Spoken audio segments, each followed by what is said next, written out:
what is the solution? What is the, do I need to go back to what my grandmother did and just do that? Should we all be growing our own food and only eating the things we grew in our own backyard? What is the solution? So it's a good question. Are there some guidelines, some rough guidelines we can follow? I guess we'll start with kind of this fundamental level of thinking. Instead of looking for, let's say, the best diet, just looking for certain patterns that lend themselves to, better outcomes, better health metrics, better longevity, or whatever the metric that you're looking at. Just looking for specific patterns versus this grouping of 10 things that are always checked and they're always done 100%. Right. Versus, looking at this as more of a spectrum of things that we can look at and be mindful of. Okay. And so along the way, just look, different resources, different people, different organizations. Alan Aragon, he has a book called Flexible Dieting. The Stronger by Science organization, Barbell Medicine guys. There's a food and nonprofit organization, Old Ways. I've even looked at the World Health Organization and their healthy diet indicators. Yeah. I looked at the USDA dietary guideline for Americans.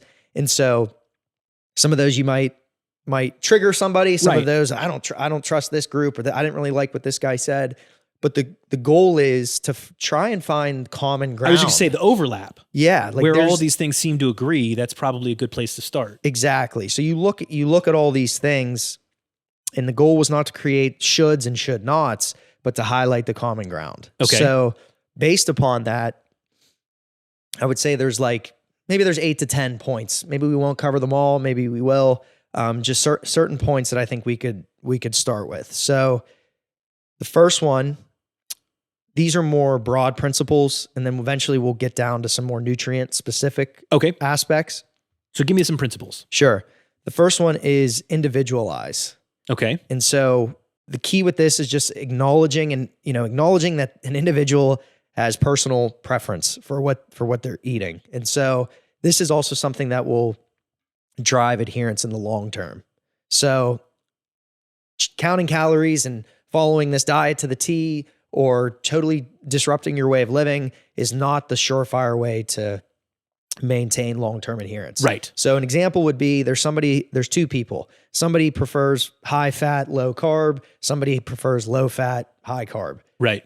It doesn't matter. If wherever you fall on that spectrum, lean into that. Right. And then, and just kind of go from there. There's cultural and there's familial implications. So your family background, do you have a big family? Are you cooking for multiple people? Are you trying to, set an example for your kids? Right. Are you Italian? Are you Irish? Right. Are you African-American? Like what sorts of inputs are factoring in the way you shop? And so many of those things I'm even neglecting here. Yeah. For sure. So the first one is just individualized. So individualized, what else? Second one would be build awareness around your caloric or energy needs. Okay. So figure it out. See what you need. Yes. And how do you do that quickly? So there's no way around the energy balance equation. So why? We know that excess body fat is a driver of a whole host of health issues. So often that's the starting point. How will you know where to start? So what I would recommend pretty much everybody doing is to just find their waist circumference. Yep. And so this isn't the size of your pants. This is a separate measurement that's like typically done around the navel or the belly button. Yeah, around your belly button. So start there. This will maybe dictate where your caloric needs will start. Males, the cut points that we're looking at, and there's some ethnic considerations as well. Sure. Males are aiming for less than 37 inches. Women aiming for less than 31.5 inches. And so the extent at which you are above these cut points may determine the amount that you would theoretically have to restrict your calories. Okay. And so even though I'm telling you to be mindful of your caloric needs, right, this isn't going to be a math lesson on how to do that. So ultimately what you want to do is just go on the NIH body weight calculator. You just put in your weight, height, some things about you, your activity level. Yep. That'll just give you a start point. Yep. And from there, you can, reach out to us with more questions, but that at least gives you the the framework as far as a starting your place. your total intake. Okay. So I can do that. I'll get a number and go, okay. Cause the government we always talk about a 2,000 calorie diet. Mm-hmm. And what you're saying is not everybody needs a 2,000. Some people need more, some people need less. Mm-hmm. And a good way to figure that out is with that calculator as a starting point.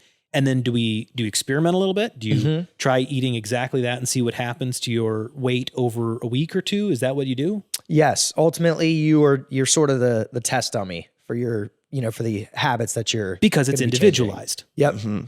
Makes sense. Exactly. Yeah. I mean, there was a study, just to dovetail on that, in Israel, 800 people over a week continuously monitoring their blood sugars. So that's one marker that you can test short term. Sure. Obviously, it's very important over time, right. but that you can at least, if again, doing a small scale randomized controlled trial to test going forward, they gave people the identical meals.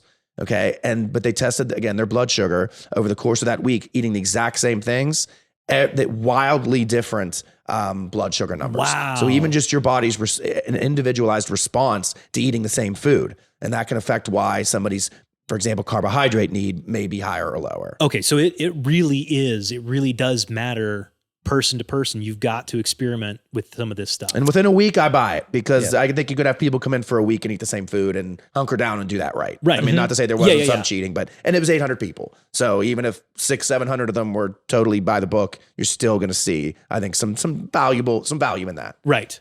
Interesting. So the other, and for those of you at home listening to this, just arbitrarily knowing, what your caloric intake would be to maintain your weight, let's say. Right. I know that doesn't do a whole lot for you. Again, it's more or less the start of an educational process for yourself. Right. And so some of the points that we'll get to, again, more of the nutrient specific points, that'll help you round out what those numbers are. Right. And so you don't have to start weighing things and measuring things right away. In theory, by hitting some of these other points, it will get you.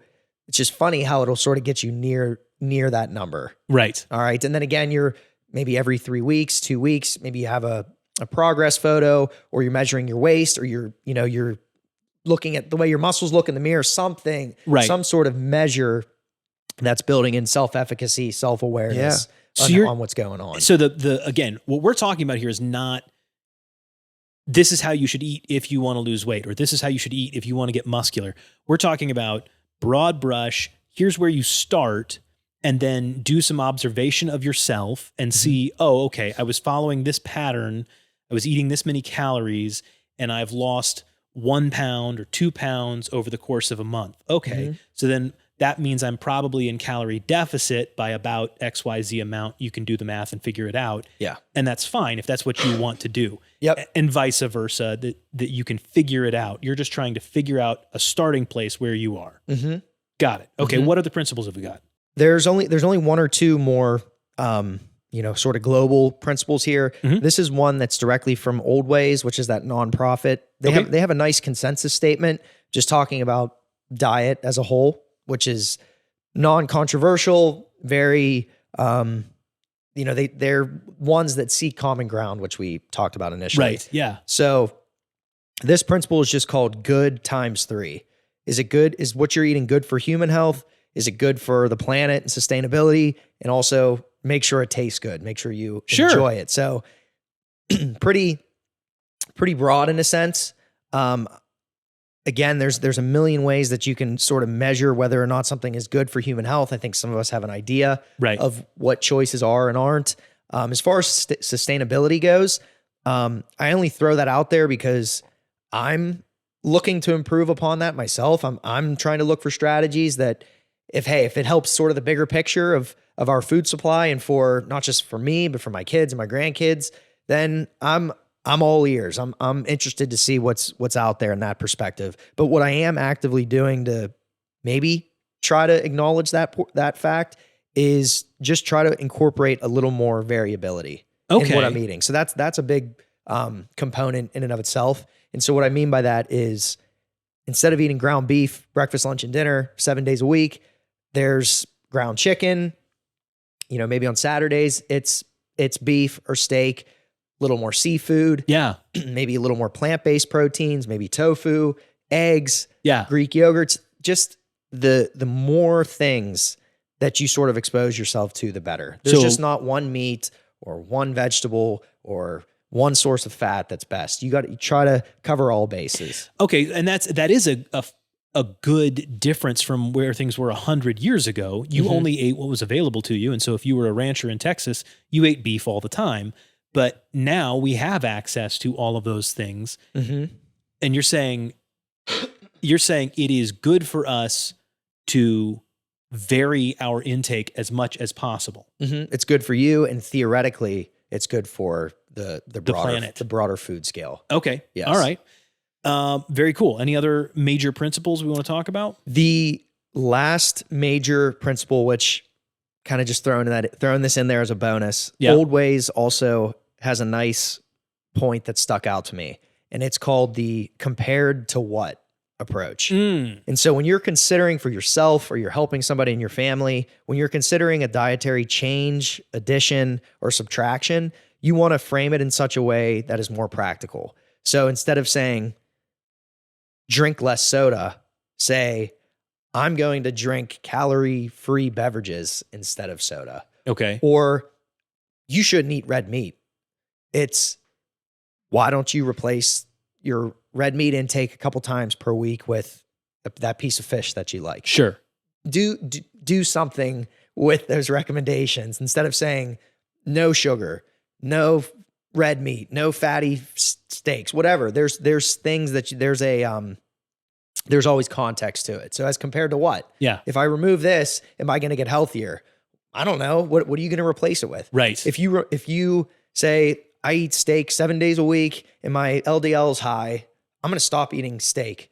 Well, compared to what? What if you replace it with all mostly refined sugars, carbohydrates? Well, we know for pretty confidently that that's also going to negatively affect your cardiovascular health. Right. So as compared to what? You know, when you're having a conversation with somebody, those are the opportunities that you can find common ground for sure. That makes sense. We're not trying to say prescriptively, this is the diet you should eat and everybody should eat like this. We're trying to help people make sustainable changes that they can continue with throughout the course of their life and build upon and improve, moving better and better compared to what they did the day before, and making those big, broad, exclusionary statements of never again should you ever taste this thing. That's just asking for non-compliance. This goes back to, what we were talking about with the drawbacks in nutritional studies is that everything is sensationalized. So whether it's the title of a headline of a new study that makes its way to the lay press, or a sensationalized diet camp, carnivore, or you see the vegans and the carnivores going at it all the time. That's sort of, to me, it's a red flag. Like, there's plenty of opportunities that those people on both sides can find common ground. Sure. Like, I'm sorry, those that are saying plants are toxic on the carnivore side, it's just, I don't, how could we believe that? It's not that they're bad people, right? But I'm sure it's for clicks and for whatever else. And there's plenty of people on the other side that have issues that are just beyond the scope of this conversation. But beware of that. Like, this is an area that it's okay to live a little in the gray.